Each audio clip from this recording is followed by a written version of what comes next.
Hello, this is Donovan from Cabinets Countertops Flooring, and today we're going to be doing a heat test to see which one of these materials hold up the best. We have quartzite, quartz, and two different types of granite we're going to be doing today.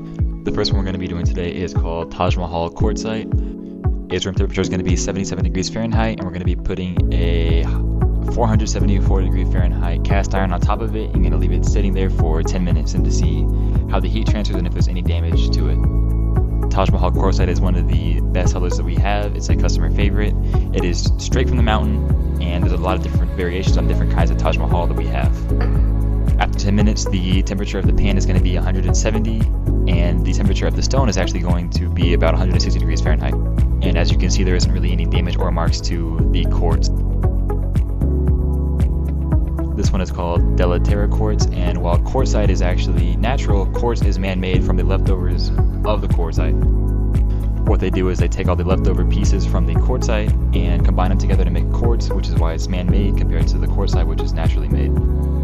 After 10 minutes, the pan was about 180, while the quartz retained a good heat level of about 145 to 160 degrees Fahrenheit. And just like the quartzite, there wasn't really any damage to the quartz at all.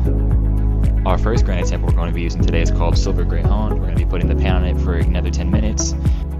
Granite is not man-made, it is also cut straight from the mountain. And one thing about it is it has a bunch of little tiny iron deposits in it, and with constant heat or water exposure, it will grow and you'll start seeing little red spots. You won't be able to see it in this sample due to its dark color, but you'll be able to see it in the next sample we have coming up.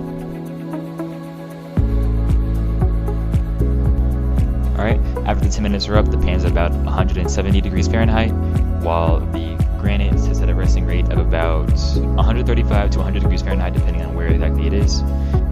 There wasn't any damage or markings caused, at least that weren't visible due to its dark color. Although if you do have it out exposed for a couple of years, you may start to see some damages and markings. And last but not least, we have our Himalayan white leather granite. It is our last sample of the day, and this one actually did have a little bit of a effect with the iron deposits, as you'll see at the end, even though it was only left on for 10 minutes.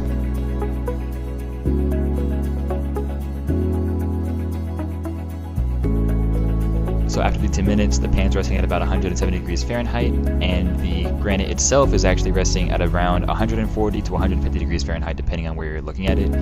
And as you can see right here, it's a little bit hard to tell, but there are some red spots that weren't there earlier. And even though it was only left on for 10 minutes, that's long enough for it to damage the granite itself, which is why we typically recommend quartz or quartzite.